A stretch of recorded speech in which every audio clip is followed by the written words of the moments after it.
शेरनी दाढ़ी है। बिस्मिल्लाहिर्रहमानिर्रहीम। अस्सलामुअलैकुम। आज जिस रियासती हुकूमती खौफ का, जबर का, दहशत गर्दी का मैं मुज़ाहरा करके आ रही हूँ, वो मेरे लिए या मुस्लिम लीग नून के लिए नहीं, वो इस जाली और सेलेक्टेड हुकूमत के लिए लम्हा फ़िक्रिया है। आज जिस तरह पुरअमन और निहत्ते कारकुनों के ऊपर जिस तरह पत्थर बरसाए गए, स्प्रे किया गया और जिस तरह उनके ऊपर आंसू गैस फेंकी गई, जिससे हमारे मुतअद्दिद कारकुन जो हैं वो ज़ख्मी हुए, उनके सर फटे, उनको चोटें आई हैं, मैं इसकी भरपूर मज़म्मत करती हूँ। और साथ ही साथ मैं मुस्लिम लीग नून के कारकुनों को, मुस्लिम लीग नून के उन सपोर्टर्स को जो मेरे साथ इजहार यकजहती करने, मुस्लिम लीग नून की मोहब्बत में, मियाँ नवाज़ शरीफ की मोहब्बत में जो आज उस जबर का सामना करते हुए वहाँ खड़े रहे, मैं उनको मीडिया की वसातत से सलाम पेश करती हूँ। और आज मैंने पहली दफ़ा ये मुज़ाहरा देखा है कि एक तरफ से पत्थर आ रहे हैं, आपको एक नैब गर्दी का सामना है, आपके ऊपर आंसू गैस और वो पानी से वो हो रही है, लेकिन कारकुन खड़ा रहा, कारकुन हिला नहीं। तो मैं खराज तहसीन भी पेश करती हूँ, सलाम भी पेश करती हूँ। और जो लोग ज़ख्मी हुए उनके लिए मैं दुआ गो हूँ कि अल्लाह ताला उनको जल्दी सेहत याब करे। और राना साहब अभी फरमा रहे थे कि जिन कारकुनों को अरेस्ट किया है उनको इंशाअल्लाह ताला उनकी जो लीगल मुआवनत है वो भी पार्टी करेगी और उनकी खबरगिरी भी करेगी। इसके साथ साथ मैं अपने जो सिक्योरिटी गार्ड्स हैं उनका भी शुक्रिया अदा करना चाहती हूँ। अनसंग हीरोज़ होते हैं, उनका शुक्रिया अदा करना यहाँ बहुत ज़रूरी है कि जब मेरी गाड़ी नैब के नज़दीक पहुँची तो मुझे नहीं पता था कि उस साइड पे अवाम का एक समंदर है। मैं नहीं जानती थी क्योंकि मुझे गाड़ी में से नज़र नहीं आ रहा था। तो अचानक आंसू गैस और वो शेलिंग शुरू हो गई और उससे मेरी गाड़ी के इर्द गिर्द जो लोग थे वो ज़रा दूर दूर हट गए। मेरी गाड़ी बिल्कुल अकेली खड़ी थी, तन्हा खड़ी थी। इसी असना में सामने से नैब के दफ्तर के सामने से, बिल्कुल सामने से, जहाँ पे बैरिकेड्स लगे हुए थे उसके पीछे से, सामने से नहीं उसके पीछे से, बैरिकेड्स के पीछे से मेरी गाड़ी के ऊपर पथराव हुआ। और इतने बड़े बड़े पत्थर मैंने खुद देखे हैं। मेरी गाड़ी बुलेट प्रूफ गाड़ी थी, उसके बावजूद उसकी जो विंड स्क्रीन है वो बिल्कुल टूट गई है। उसके अंदर बहुत बड़ा एक सिरे से दूसरे सिरे तक क्रैक आ गया है। और इसके अलावा भी उसकी छत पे पता नहीं कहाँ से वो पत्थर आए। मेरे सिक्योरिटी गार्ड्स फिर भी बिल्कुल, उनके पास कोई शील्ड नहीं थी, कोई प्रोटेक्शन नहीं थी, वो मेरी गाड़ी के आगे खड़े रहे। तो मैं उनको भी खराज तहसीन पेश करना चाहती हूँ, उनका शुक्रिया अदा करना चाहती हूँ। और मेरे पे नैब ने अगर मुझे बुला ही लिया था, अगर एक मुज़िका खेज़ इल्ज़ाम तो लगाया नहीं, ये मेरे पास उनकी प्रेस रिलीज़ पड़ी है, ये सॉरी इनकी जो कॉल अप नोटिस है ये पड़ा है, ये मुझे परसों मौसूल हुआ है, परसों।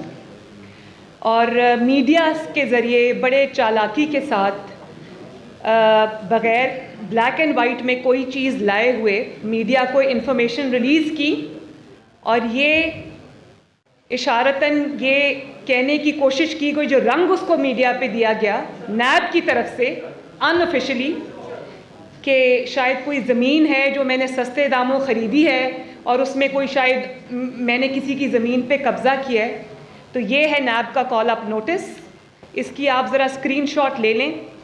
इसमें मेरे पे एक इल्ज़ाम भी नहीं लगाया।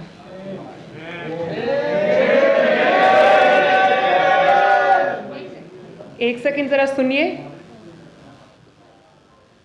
The inquiry conducted so far revealed that you have purchased land in फलां एरियाज मोज़ा सुल्तान के, मोज़ा मल, लखोवाल एंड मोज़ा बदोकी सानी, district Lahore, and in this regard you are required to provide details of the following: details of land acquired, purchased in each of the moza, year wise breakup, sources of funds जो कि already उनके पास हैं, details of taxes and duties paid, provide details of subsequent sale of land if any, वो जानते हैं कि मैंने land की sale नहीं की, provide details of the use of the land, whether it is being used for cultivation or agricultural purposes.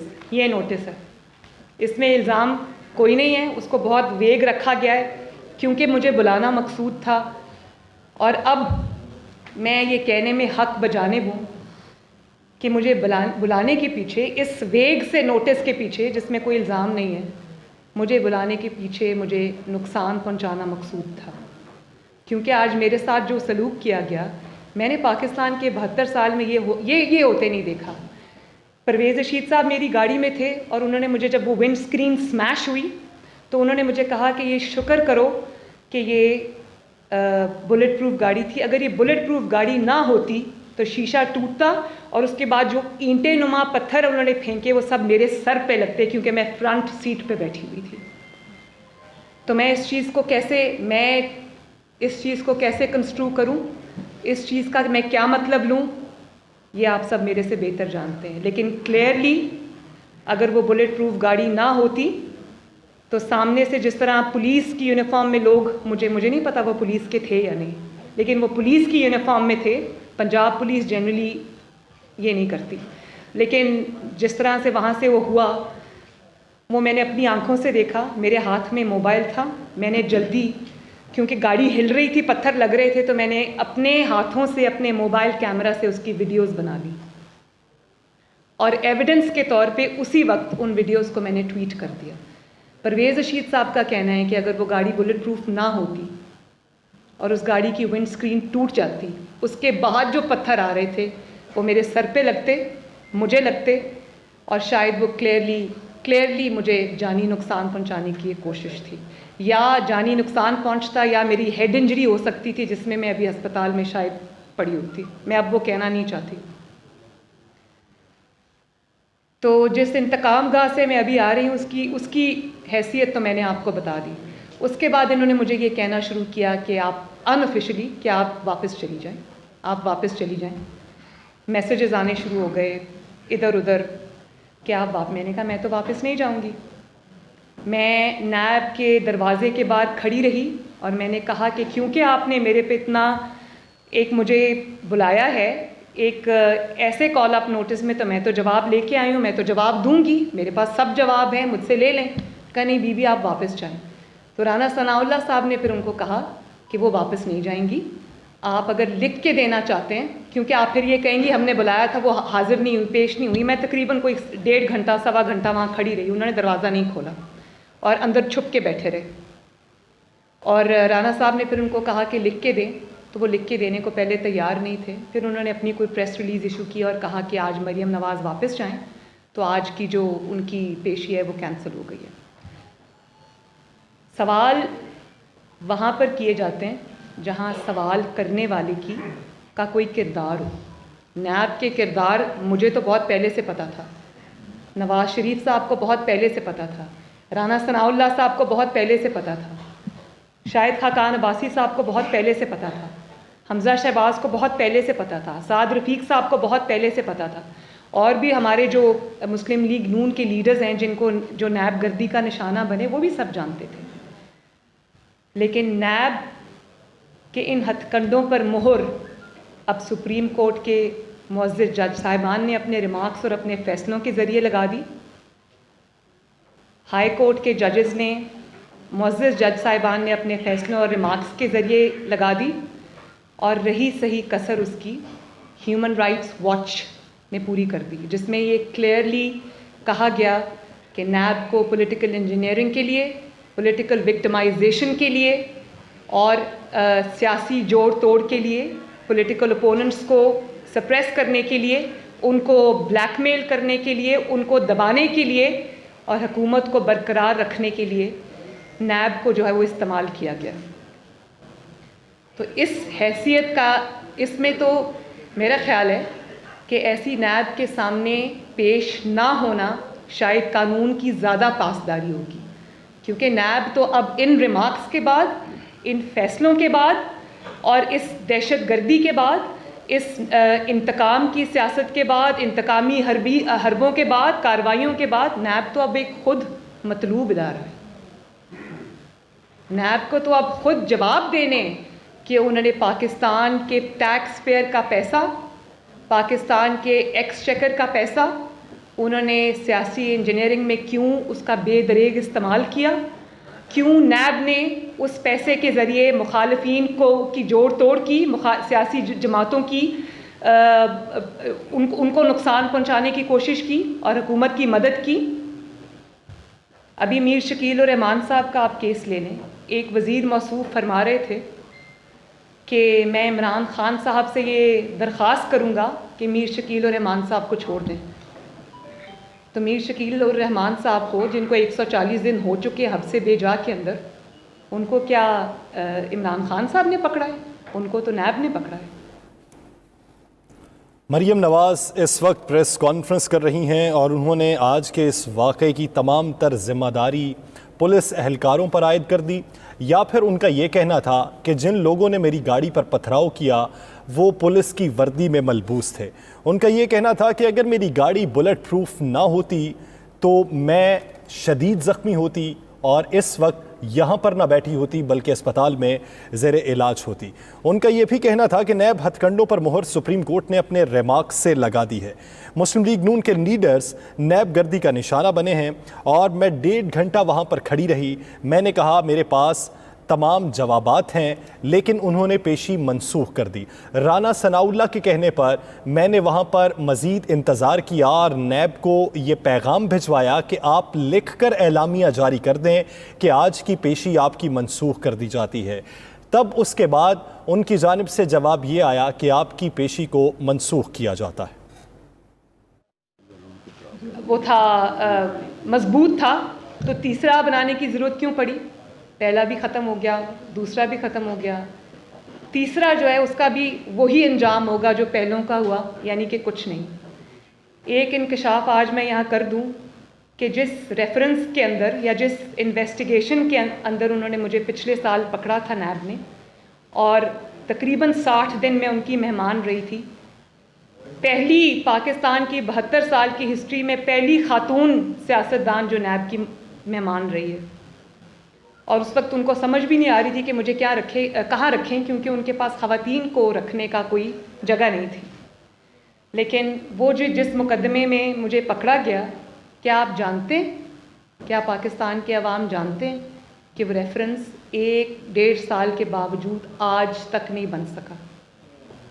Investigation के नाम पे मुझे 60 दिन रखा और सवाए इन्वेस्टिगेशन के वहाँ सब सवालात मुझसे पूछे गए, मुझसे पूछते रहे। वो बहुत इंटरेस्टेड थे मेरी ज़िंदगी में, तो मुझसे पूछते रहे कि मुस्लिम लीग नून तो बहुत बड़ी सियासी जमात है, वहाँ आपकी कितनी से है, मुस्लिम लीग नून में मशावरत का क्या अमल है, आपको कितनी पॉकेट मनी मिलती है, आप कौन सी किताबें पढ़ी हैं, आपका फेवरेट ऑथर कौन सा है।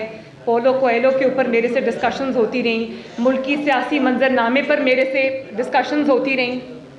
मैं अगर नहीं पूछा तो मुकदमे के बारे में चीज़ें नहीं पूछी। और वो मुझे समझ आती है कि 2018 में जब मुझे अरेस्ट किया, क्यों किया? इलेक्शन आ रहे थे, नवाज़ शरीफ को अरेस्ट करना और मरियम नवाज़ को अरेस्ट करना तो ज़रूरी था, उसके बगैर तो इलेक्शन नहीं जीता जा सकता था। वो धांधली का एक बहुत बड़ा हिस्सा था। समझ आ गई मुझे तो कोई उसमें शक ही नहीं था कि मुझे क्यों पकड़ा उस वक्त। पिछले साल मुझे क्यों गिरफ़्तार किया इन्वेस्टिगेशन के नाम पे, वो भी समझ आती है कि एक के बाद एक मेरे ऐसे ज़बरदस्त जलसे हो रहे थे कि माशाल्लाह अवाम की एक लहर उठ रही थी, एक राय बन रही थी, एक तूफ़ान आ रहा था जिसको रोकना ज़रूरी था। और 8 तारीख को कश्मीर में मेरा जलसा था। कश्मीर पे हम अभी बाद में आते हैं। कश्मीर पे मेरा जलसा था और 6 तारीख को मुझे, जब मैं मियाँ साहब से मिलने, अपनी हफ्तावार मुलाकात के लिए मैं उनसे मिलने जब कोट लखपत जेल गई, तो वहाँ मैं मियाँ साहब के साथ मुलाकात कर रही थी। हम दोनों आमने सामने बैठे हुए थे। तो मुझे वो जेलर साहब आके कहते हैं कि आपको बाहर शहबाज शरीफ साहब बुला रहे हैं। तो मैं जब जेल के गेट से बाहर निकली तो शहबाज शरीफ साहब खड़े थे, साथ नैब खड़ा था, पुलिस खड़ी थी। तो उन्होंने मुझे ये कहा कि ये आपको गिरफ़्तार करने आए हैं। तो मैंने पूछा क्यों? बस मैडम ये इस तरह से मुझे उन्होंने मैंने कहा अच्छा मैं आती हूँ, मैं अंदर मियाँ साहब से मुलाकात में हूँ, मैं मियाँ साहब को खुदा हाफिज़ कह के एक दफ़ा उनको गले मिल के मैं आपके पास वापस आती हूँ। उन्होंने मुझे अंदर जाने दिया। अभी मैं अंदर मियाँ साहब के पास पहुँची और मैंने मियाँ साहब को बताया कि मुझे बाहर अरेस्ट करने आए। मियाँ साहब ने कहा क्यों? मैंने कहा मैं नहीं जानती। तो इतने में नैब जेल के अंदर घुस आई, जिस कमरे में मैं और मियाँ साहब मौजूद थे। वहाँ आकर मुझे मियाँ साहब के सामने उन्होंने गिरफ़्तार किया और मेरे बच्चे बैठे थे, मेरी बेटी बैठी हुई थी, वो छोटी है उम्र की, वो रोने लगी। मियाँ साहब की आंखों में आंसू आ गए। उनके सामने एक बहुत सोचे समझे मंसूबे के तहत मुझे गिरफ़्तार किया और मैं उनको कहती रही कि आप फ़िक्र ना करें, कुछ नहीं होता। मुझे नैब ले गए। लेकिन अब आज गिरफ़्तार करने का या आज मुझे नैब में बुलाने का 1 साल बाद अचानक उनको क्या ख्याल आया? आज तो कोई जलसे रैलीज़ नहीं हो रही, आज तो कोई सर पे इलेक्शन नहीं है। तो उस पे मैं सोच रही थी कि आज अचानक कौन सी कोई ऐसी चीज़ सिचुएशन आ गई है कि इनको ये करना पड़ा, मुझे बुलाना पड़ा फिर से। तो मेरा ख़्याल है कि मेरा ज़ाती ख़्याल है कि ये खौफ जो आजकल इनके इंटरनल सर्वेज़ हो रहे हैं, जिनकी ख़बर ये मीडिया को तो रिलीज़ नहीं करते, लेकिन सर्वेज़ की ख़बर हम तक भी पहुंचती है। तो उन सर्वेज़ में मुस्लिम लीग नून और नवाज़ शरीफ का ग्राफ जो है वो पहले से कहीं ज़्यादा बढ़ गया है और पंजाब के अंदर स्पेशली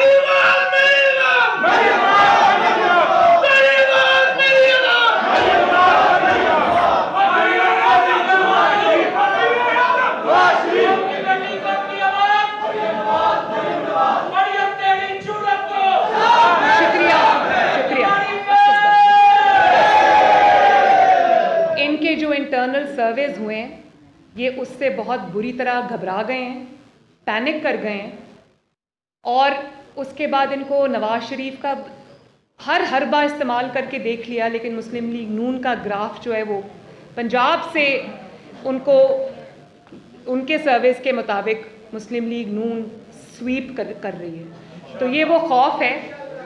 और आज मैं आपको एक और बात बताऊं कि इमरान खान साहब को बहुत शौक़ था इक़्तिदार में आने का, लेकिन आज इतनी नाकामियों और पे दर पे नाकामियों के बाद वो सिर्फ इसलिए इक़्तिदार से चिपके हुए हैं कि पहले उनको आने का शौक़ था, अब जाने का खौफ है। और वो खौफ क्यों है? वो खौफ इसलिए है कि इतने जुल्म कर बैठे हैं कि अब उनको सिर्फ इक़्तिदार से चिपकने में अपनी सर्वाइवल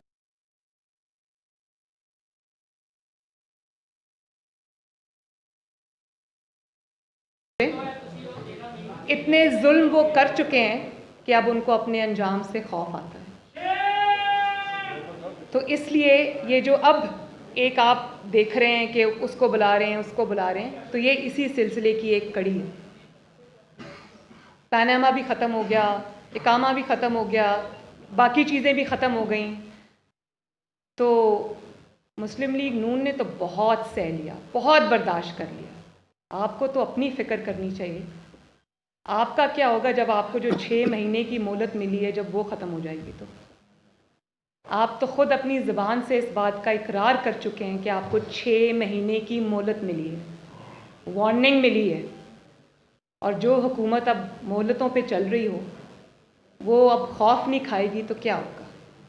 आपको तो क्लियरली ये कहा गया है, आपकी ज़बान से हमने सुना, आपने ये कहा कि 6 महीने मिले हमें और 6 महीने के बाद वो मामलात कहीं और चले जाएंगे। कहाँ चले जाएंगे ये मैं नहीं जानती, लेकिन उनको पता है कि क्या। तो ये खौफ की जो अचानक ये पैनिक की एक लहर उठी है, उसकी ये वजह है। और आपने फरमाया कि अब मैंने कश्तियाँ जला दी, तो कश्तियाँ जलाने का और कोई मतलब नहीं है। कश्तियाँ जलाने का मकसद ये है कि मैंने इतने जुल्म कर लिए हैं, इतनी ज़्यादतियाँ कर ली हैं कि अब मेरे पास कोई दूसरा रास्ता नहीं बचा। और एक बात मैं आपको बता दूं, जेल से डराने की,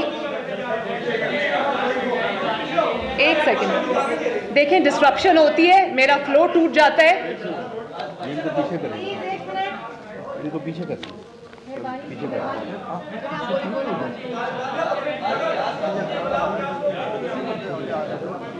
एक सेकेंड खामोशी इख्तियार करें प्लीज। एक मिनट, एक सेकंड प्लीज, देखें बड़ी मेहरबानी, नहीं बच्चों प्लीज डोगर साहब, देखें, डिस्ट्रप्शन होती है, मेरा फ्लो टूट जाता है, ये अच्छी बात नहीं है। डोगर साहब क्या मुश्किल है, वो पीछे कर दो। और बात ये है, पीछे आप भी पीछे हो जाए। बात ये है कि आपकी हुकूमत को हर महाज पे नाकामी का सामना है। आप अपनी नालायकी से मामलात को ख़राब से ख़राब तर करते जा रहे हैं। लेकिन अफसोस मुझे इस बात का है कि आज भी आपकी प्रायोरिटीज़, मैं समझ गई कि आपके अंदर वो सलाहियत नहीं है, आपके अंदर वो अकल नहीं है, आपके वो तजर्बा नहीं है, आप ज़बरदस्ती मुसल्लत किए गए हम पर, वो समझ आती है। लेकिन आज भी आपकी प्रायोरिटीज़ मिसप्लेस्ड हैं। आज भी आपकी जो प्रायोरिटीज़ की लिस्ट है उस पर ऊपर भी नवाज शरीफ है, नंबर 2 पे भी नवाज शरीफ है, नंबर 3 पे भी नवाज शरीफ है और आखिर में भी नवाज शरीफ है और मुस्लिम लीग नून है।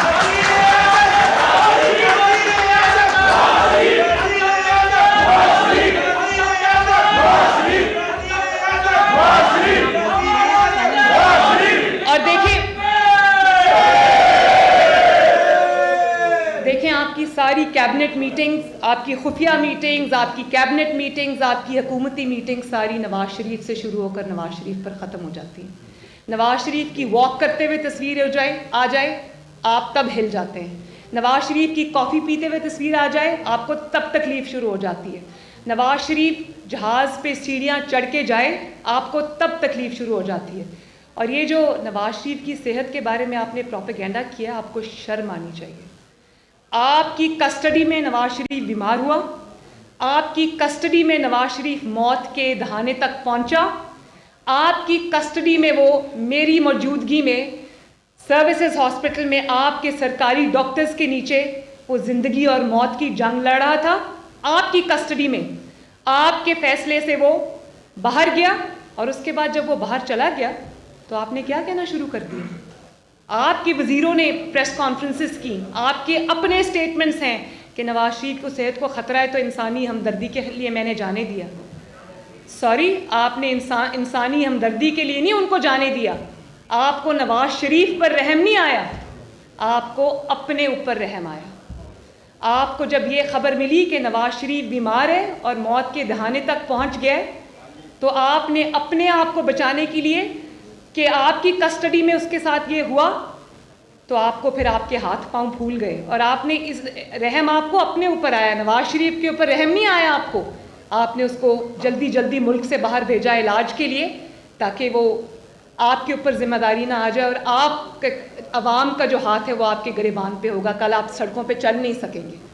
तो मैं ये जानती हूँ कि रहम आपको नवाज शरीफ पर नहीं आया, रहम आपको अपने आप पर आया था कि आपके हाथों ये होगा। तो जब ये हुआ तो उसके बाद आपने ये कहना शुरू कर दिया, आपने उनकी सेहत पे सियासत खेलनी शुरू कर दी। शर्म आनी चाहिए आपको, शर्म आनी चाहिए आपको। और आज भी जब आपसे आपकी कारकर्दगी के बारे में सवाल किए जाते हैं आपके पास मुस्लिम लीग नून और नवाज शरीफ के अलावा कोई जवाब ही नहीं है। तो करप्शन का आप राह गलाबते रहते हैं। तो करप्शन का फैसला तो फिर ज़मीनी हक़ाइक़ पे होना चाहिए। बताएं मुझे ज़रा, नवाज शरीफ के दौर में आटा, दाल, चीनी, चावल, बिजली, गैस क्या कीमतें थी, आज क्या कीमतें हैं? आप खुद ही फरमाते थे ना कि जब हुक्मरान करप्ट होता है तो इन चीज़ों की कीमतें बढ़ जाती हैं, ऑयल की, पेट्रोल की, डीजल की कीमतें बढ़ जाती हैं। तो फिर इस लिहाज से चोर कौन हुआ? नवाज शरीफ 5.8 पे जीडीपी छोड़ के गया था। आज पाकिस्तान की तारीख में शायद पहली दफ़ा मनफी में जीडीपी चली गई, माइनस में चली गई जीडीपी। तो शर्म की बात तो ये है ना, इसी से पता चल जाता है कि यहाँ करप्ट कौन है और क्या प्रोपेगेंडा क्या किया जा रहा है। और सिर्फ ये कि आप फिर इसी पे फेलियर नहीं है आपका, सिर्फ इकोनॉमिक फ्रंट पे और मईशत पे आपका फेलियर नहीं है, आपका फेलियर फॉरेन पॉलिसी पे भी है। और ऐसा फेलियर है कि शर्म आ जाए इंसान को, सफारती महाज पर आप बुरी तरह नाकाम हुए। मुझे ये बताएं कि 72 साल में कभी किसी के दौर में, किसी वज़ीर आज़म के दौर में, किसी डिक्टेटर के दौर में कश्मीर की, भारत को क्या इतनी जुर्रत हुई कि कश्मीर की रियासती हैसियत को ख़त्म कर सके? ये स्याह धब्बा भी आप ही के मुंह पे लगा। और आप तो बड़ा खुश आए थे ना अमेरिका से वापस के सालिसी होगी कश्मीर पे, ये होगा वो होगा। कहाँ गई वो सालिसी? कहाँ गई वो तकरीरें और वो स्टेटमेंट्स जो आपने पर्चियों के बगैर दिए थे? क्या हुआ कश्मीर का? आज 72 साल में पहली दफ़ा कश्मीर जो है वो भारत की झोली में जा गिरा आपके दौरे हुकूमत में, और आप चुपचाप देखते रहे। आप क्या कहेंगे कश्मीरियों से कि मैं तुम्हारा मुकदमा नहीं लड़ सका? मैं फ़ोन करता था तो मोदी फ़ोन नहीं उठाता था। ये वही मोदी साहब है ना, प्राइम मिनिस्टर मोदी, जो मियाँ साहब जब प्राइम मिनिस्टर थे तो पाकिस्तान आए थे, वो आपका फ़ोन सुनना भी गवारा नहीं करता। ये होता है फ़र्क एक इलेक्टेड प्राइम मिनिस्टर में, एक तजर्बाकार प्राइम मिनिस्टर में, एक ऐसे प्राइम मिनिस्टर में जो हर चीज़ को समझता है, जानता है, अपने मुल्क का इंटरेस्ट वॉच करता है, और एक मुसल्लत शुदा वज़ीर आज़म में। तो इसके लिए अब आपने कहा कि अब खिफ़त मिटाने के लिए मीडिया को आपने कंट्रोल कर लिया, मीडिया पे आपने वो बात उठनी नहीं दी, और अपनी खिफ़त मिटाने के लिए, अपनी शर्मिंदगी मिटाने के लिए आप कश्मीर के नक्शे पे लकीरें खींचने से आपको कश्मीर नहीं मिल जाएगा, या 2 मिनट की खामोशी इख्तियार करने से आपको कश्मीर नहीं मिल जाएगा, या एक शाहराह का नाम बदल देने से आपको कश्मीर नहीं मिल जाएगा। ये तो बड़ा आसान काम है भाई। मियाँ नवाज शरीफ पर जब ये वक्त आया, जब उन्होंने एटमी धमाकों का फ़ैसला करना था, तो मियाँ साहब के लिए तो बड़ा आसान था। 6 एटमी धमाकों के बदले 12 मिनट की खामोशी इख्तियार कर लेते, तो पाकिस्तान कभी एटमी ताकत ना बनता। बनी गाला का नाम तब्दील करके उसको चागी उसका नाम रख लेते।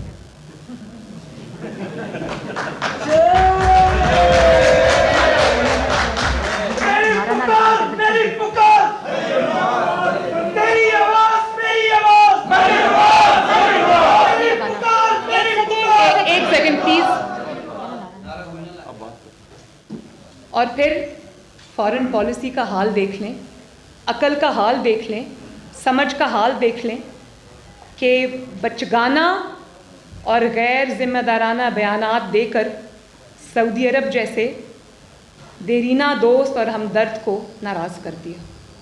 और अब रही कहीं कसर उन्होंने जो OIC के दर पे होके वो जो नाराज़ करने का सिलसिला था, वो अब उसमें भी OIC को नाराज़ कर दिया, OIC के ख़िलाफ़ स्टेटमेंट्स दे के हमारे दोस्त ममालिक को नाराज़ कर दिया। तो ये तो आपकी नाअक्बतअंदेशी का हाल है।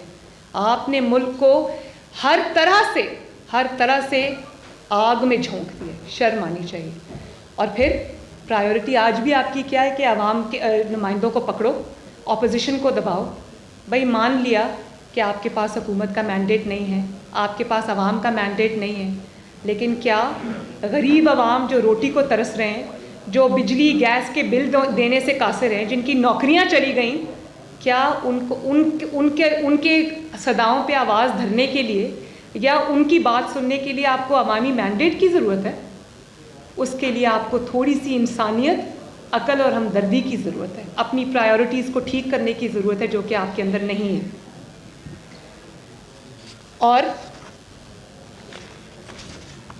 हाल आपका ये है कि नवाज शरीफ पे आप हर जगह तनकीद करते हैं, लेकिन नवाज शरीफ के बनाए हुए मंसूबों पर बड़ी ढिठाई से, कमाल ढिठाई से 6-6 बार अपनी तख्तियाँ लगाते हैं। तो भाई नवाज शरीफ के बनाए हुए मंसूबों से के ऊपर तख्तियाँ लगाने से बदल के वो मंसूबा तो आपके नाम नहीं लग जाएगा ना। हज़ारा मोटरवे तो आपने नहीं बनाई ना, सखर मुल्तान मोटरवे तो आपने नहीं बनाई ना, मुल्तान लाहौर मोटरवे तो आपने नहीं बनाई ना, बिजली के कारखाने आपने नहीं लगाए ना।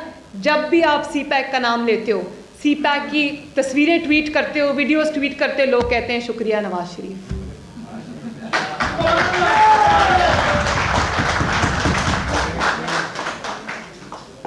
शुक्रिया नवाज शरीफ की सदाएं आती हैं। आपको हर जगह नवाज शरीफ इसलिए नज़र आता है क्योंकि हर जगह नवाज शरीफ है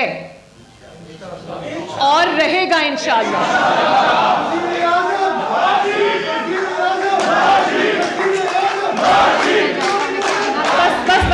बस। और आपकी हुकूमत जो पहले ही बैसाखियों पे खड़ी है, 6 महीने की मोहलत पे चल रही है, आपके लोग तो अपने हलकों में जाने के काबिल नहीं, आपके MNAs MPAs अपने हलकों में जाने के काबिल नहीं, आप अपने अवाम में निकलने के काबिल नहीं, बल्कि जिन चंद अफराद ने आपको वोट दिया भी था वो भी आज अपने मोहल्लों में मुंह छुपाते फिर रहे हैं। कुछ मुंह छुपा रहे और कुछ कानों को हाथ लगा रहे कि आइंदा इस किस्म के धोखे में नहीं आना। तो आपका अपना ये हाल है, तो इंशाअल्लाह ताला वो वक्त दूर नहीं है जब हम सब मिल के नवाज शरीफ की क़यादत में इंशाअल्लाह ताला इस नालायकी से बहुत जल्द लोगों को आज़ादी देंगे।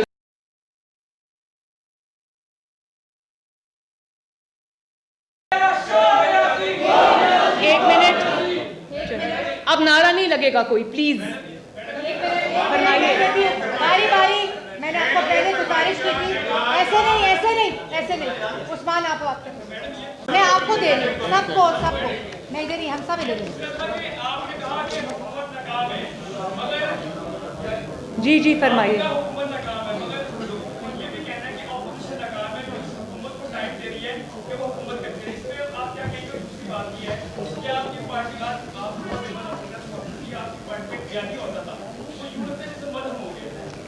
बयानिया मदम हो गया? मैंने तो सुना था 2 बयानी है हमारी पार्टी के, आप तो कह रहे हैं मदम हो गया। बात यह है कि पार्टी मेरे साथ बैठी है, मेरे सीनियर्स मेरे साथ बैठे हैं, पार्टी का एक ही बयानी है जो नवाज शरीफ का बयानी है और जो वोट को इज्जत दो का बयानी है। अगर आज वोट को इज्जत मिल जाती तो पाकिस्तान के साथ ये सलूक ना होता, पाकिस्तान की दुनिया में जग हसाई ना होती।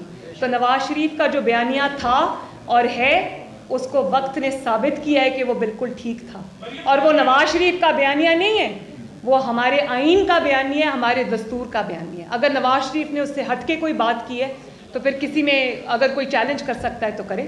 हम नवाज शरीफ, मरियम नवाज शरीफ, शाहिद खाकान अब्बासी, राना सनाउल्लाह साहब, जितने लोग यहाँ खड़े हैं, जितने लोग यहाँ नहीं हैं, शहबाज शरीफ साहब हो या कोई भी हो, सब एक बात पे मुत्तफिक हैं, वो है नवाज शरीफ की लीडरशिप और वोट को इज्जत दो।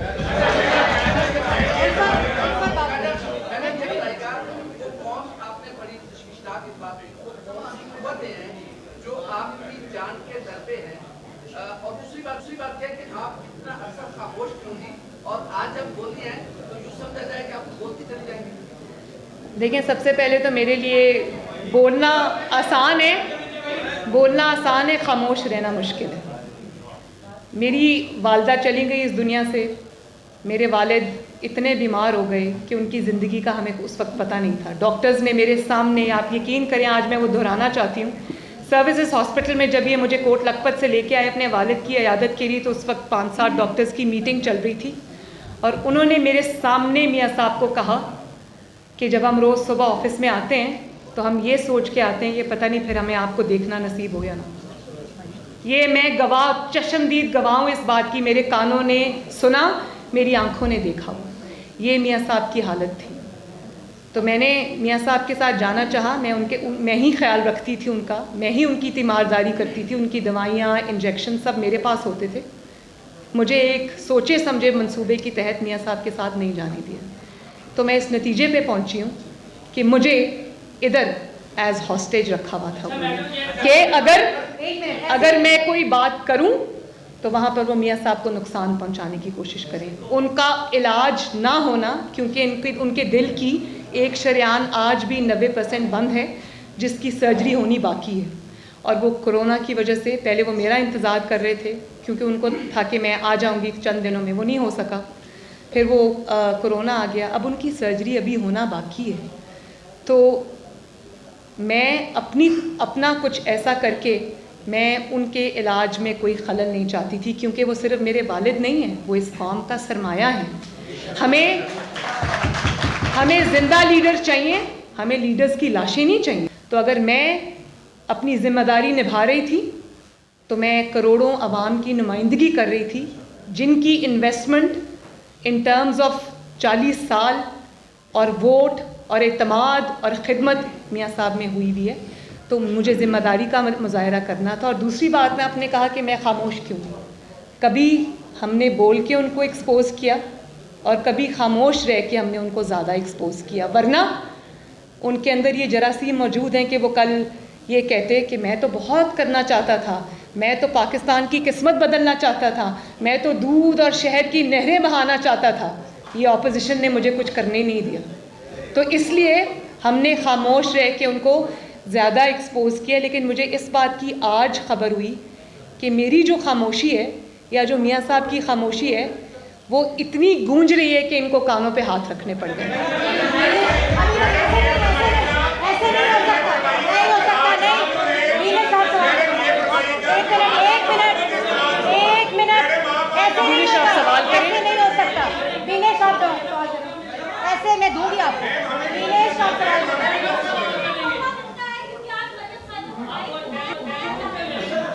एक सेकंड, दे रही हूँ, सबको दे रही हूँ।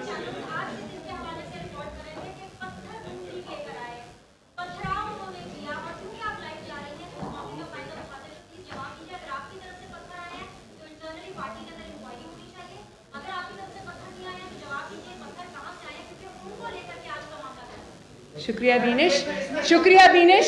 बात यह है कि बड़ा अच्छा सवाल आपने पूछा। एक सेकंड प्लीज़, इंटरप्शन ना कीजिए प्लीज़। बहुत अच्छा सवाल पूछा, थैंक यू। पत्थर मैं लेके आई और वो पत्थर मैंने फिज़िकली वहाँ प्रेजेंट हुए बगैर पुलिस की यूनिफॉर्म पहना के अपने कारकुनों को उनके हवाले किए और फिर अपने ऊपर फिकवाए। पत्थर अपनी गाड़ी पे फिकवाए, अपने शीशे तोड़े, अपने कारकुनों को ज़ख्मी किया, उनके सर फाड़े गाड़ी में बैठे बैठे। बड़ी अच्छी मज़े की बात है कि पत्थर लाई भी मैं और अपने ऊपर फिकवाई भी मैंने। वाह, शाबाश। देखो बीनिश, बात ये है, मैं एक सेकंड, बात ये है कि हमारी नैब की पेशीज़ बड़ी क्वाइट होती थी, लेकिन जब आप जुल्म पे जुल्म करते जाओगे वो कारकुन को जोश तो आएगा। आज जब आपने नाहक ये ज़्यादती, पिछली भी नाहक थी, तो कभी ना कभी सब्र जवाब देता है। और वो बड़े पुरअमन थे। मैं नैब में यहाँ रह के गई हूँ, कभी गमला भी नहीं टूटा। कभी हमारे कारकुन कंटेनर से ऑर्डर्स पास करके पुलिस वालों की, वो आज भी है, वो कील वाले जो डंडे थे उससे जो हड्डियाँ तोड़ी थी, वो मुस्लिम लीग नून के कारकुन नहीं थे। तो ये मुस्लिम लीग नून जो है वो तो उनके, मैंने खुद देखा, मेरे कारकुन जो थे वहाँ बहुत दूर से मुझे नज़र आ रहे थे, पुरअमन थे बिल्कुल। तो मुझे लगता है बीनिश कि इतना बड़ा क्राउड ये एक्सपेक्ट नहीं कर रहे थे, और जब क्राउड देख लिया तो ये पैनिक कर गए और इस पैनिक में उन्होंने ये अपने ऊपर खुद कुछ हमला कर लिया। आज आप बड़ी बहादुरी के साथ नैब ऑफिस के बाहर खड़े रहे। पत्थर का मामला दूसरा है, नैब ने आपको बुलाया, आप खुद भी अकेले जा सकते थे, कारकुनों को साथ लेकर जाने की जरूरत जो है वो क्यों पेश आई? और दूसरा, एक मिनट पहले इसका जवाब सुन ले, पहले इसका जवाब सुन ले। मैं अकेली ही आई थी, कारकुन वहाँ मेरा इंतज़ार कर रहे थे हज़ारों की तादाद में। मुझे नहीं पता था, आप यकीन करें, मुझे अभी भी नहीं पता कि कारकुन कितने थे और कितनी तादाद में थे। वो तो मुझे इनके रिएक्शन से पता चला कि कारकुन जो है वो आज हज़ारों की तादाद में निकल आए। मैं किसी को लेके नहीं आई, मैं पहले भी नैब में पेश होती रही हूँ। मैंने 6 महीने पनामा वाला मुकदमा भी भुगता है और उसके बाद मैंने ये जो पिछले साल का बेहुदा मुकदमा था वो भी भुगता है। मैं इनकी जेलों में भी रही हूँ। हमारा कारकुन जो है वो तहरीक इंसाफ के कारकुन की तरह नहीं है। हमारा कारकुन बहुत पुरअमन कारकुन है। आप ये ना, मैं किसी को नहीं लाई। मेरे, अगर मुस्लिम लीग नून का गढ़ है लाहौर, पंजाब पाकिस्तान मुस्लिम लीग नून का कला है, तो मुस्लिम लीग नून का कारकुन भी देख रहा है कि आप कितना जुल्म कर रहे हैं। किसी को आप हेरोइन डाल के पकड़ लेते हैं, किसी को आप ये शाहिद अवासी साहब बैठे हुए हैं, एक चीज़ आप उनके ख़िलाफ़ आज साबित नहीं कर सके, साद रफ़ीक साहब, तो फिर वो कारकुन को गुस्सा आता है। वो अपनी यकजहती के इजहार के लिए आया था। हम सियासी लोग हैं, लोग हमसे मोहब्बत करते हैं, मियाँ साहब से मोहब्बत करते हैं, उनकी बेटी के साथ, अपनी बहन के साथ इजहार यकजहती करने आए थे, मेरे साथ नहीं आए। जी जी, नहीं सॉरी, मैंने नहीं दिया। आपको किसने कहा मैंने दिया भाई? मैं तो आपको वो स्टेटमेंट याद करा रही हूँ जो हमारे जो इमरान खान साहब ने खुद फरमाया, अपनी पार्टी से कहा कि हमें 6 महीने का टाइम मिला है, और अगर 6 महीने में हम परफॉर्म नहीं करते, आप 6 साल में परफॉर्म नहीं कर सकते, 600 साल में परफॉर्म नहीं करते, क्योंकि आपको आता नहीं। नहीं, एक सेकेंड, ये इमरान खान की अपनी स्टेटमेंट है कि मुझे 6 महीने मिली है और मैंने 6 महीने के बाद बात कहीं और चली जाएगी, बस ये बात। छोड़े नेक्स्ट चले जी, नेक्स्ट चले।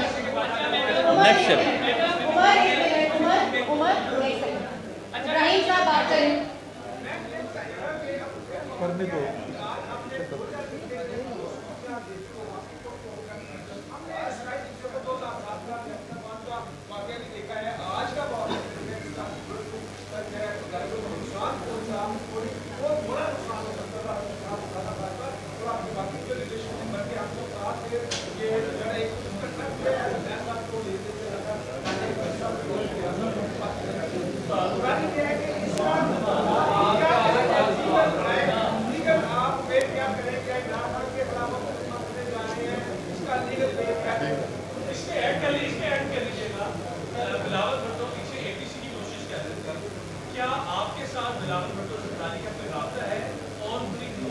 लीगल टीम इसको बैठ के देखेगी।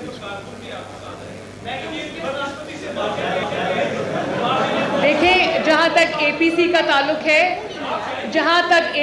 ताल्लुक है, वहाँ पर मियाँ साहब की क्लियर इंस्ट्रक्शंस हैं पार्टी को भी कि एपीसी के फोरम को भरपूर तरीके से इस्तेमाल किया जाए।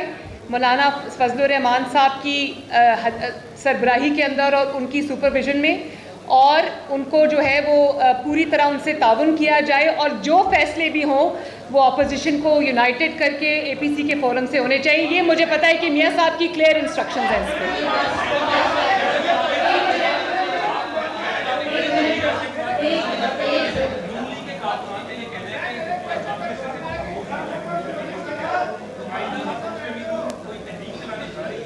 आइंदा का लाए अमल इंशाअल्लाह ताला हम लीडरशिप की जो उनकी मशावरत से तय करेंगे।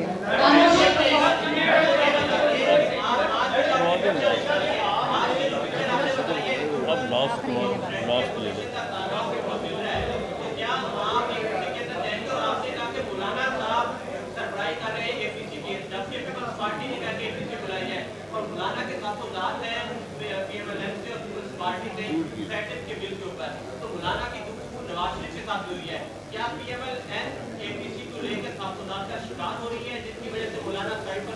मैंने आपको अभी बताया कि एपीसी के बारे में और मौलाना साहब के बारे में मियाँ साहब के क्या तासुरात हैं, उसमें कोई एम्बिग्विटी नहीं है, और अगर मौलाना साहब के कोई तहफ़्फ़ुज़ात हैं तो उसको मुस्लिम लीग नून इंशाअल्लाह ताला दूर कर देगी, उसके लिए फ़िक्रमंद होने की ज़रूरत नहीं है।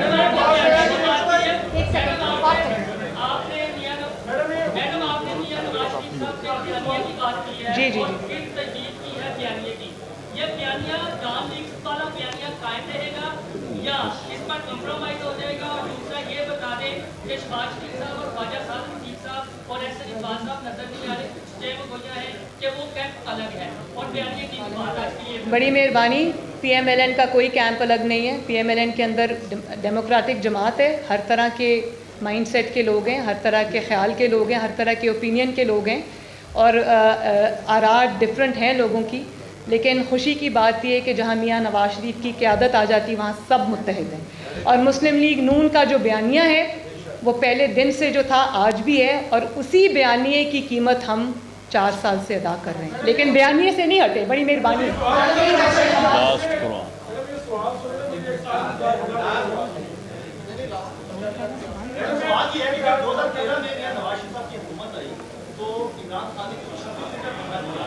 अब 2 साल गुजर गए, आपने सारी बता दी है, 50 साल की, वो कौन सी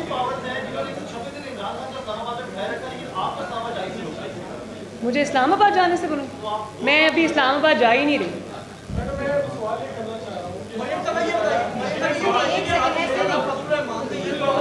मैंने बात कर दी उनको।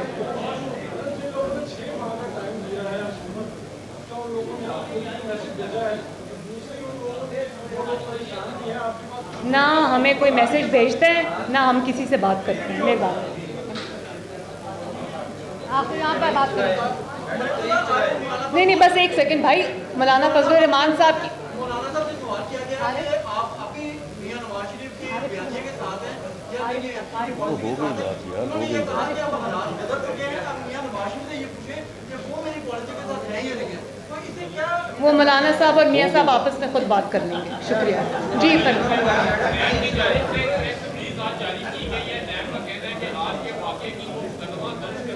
अच्छा, क्या बात है। इतनी मासूम नैब, इतनी आइन और कानून पे चलने वाली नैब, अगर उनकी अदालतों में जो दुर्गत बनी वो उसी को देख लें तो उनको आज कोई प्रेस रिलीज करने की ज़रूरत पेश नहीं आई।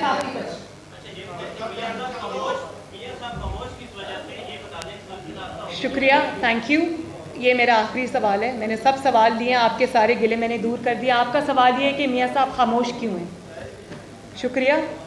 मियाँ साहब खामोश नहीं हैं, लेकिन मियाँ साहब ने अपने हिस्से का सारा काम कर दिया। मियाँ साहब ने वो कुर्बानियाँ दी जो 72 साल में किसी सियासी लीडर ने कुर्बानी नहीं दी। अपनी बीवी को बिस्तरे मर्ग पे छोड़ के कानून और आइन के सामने, अदालतों के सामने पेश होना। होता तो ये था ना कि लोग कारकुनों से कुर्बानी मांगते हैं, सियासी लोगों से कुर्बानी, अपने कारकुनों से, अपने सपोर्टर्स से कुर्बानी मांगते हैं। जो जुल्म इन्होंने किया और हद कर दी जुल्म की, वो सब मियाँ साहब ने जुल्म अपने सीने पे सहा है, सीने पे सहा है। और कारकुनों को और अपनी पार्टी को शील्ड और प्रोटेक्ट करने की पूरी कोशिश की है। वो सारे ज़ख्म उन्होंने अपने सीने पे पहले लिए, आपसे बात उन्होंने बाद में की है। और अपनी वाइफ को छोड़ के आए, और जब वो बीमार हो गई, डेथ बेड पे चली गई, तो उनको अडयाला जेल में, जहाँ मैं भी बंद थी, मियाँ साहब ने कहा मेरी बात करा दो मेरी बीवी से और घर वालों से। उन्होंने कहा आपके मिनट ख़त्म हो चुके हैं।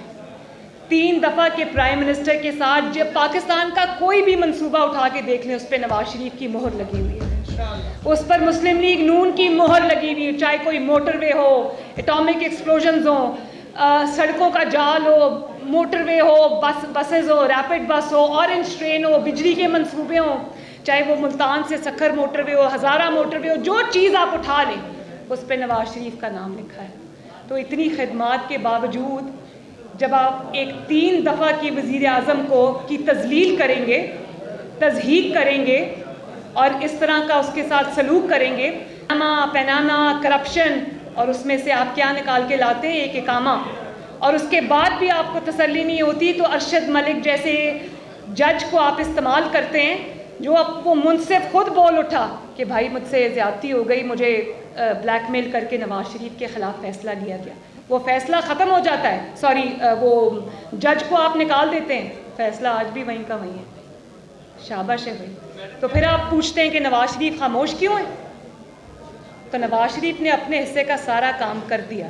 उन्होंने जो बयानिया देना था दे दिया। उस बयानिए की जो कीमत अदा करनी थी की, उसके लिए जो तकालीफ बर्दाश्त करनी थी की, उसके लिए अपनी बेटी को, अपने घर को, अपने कारोबार को, अपनी सियासी जमात को जो नुकसान पहुंचाना था पहुंचा, कीमत अदा की उन्होंने। वो ये सब काम यहाँ से निपटा के गए।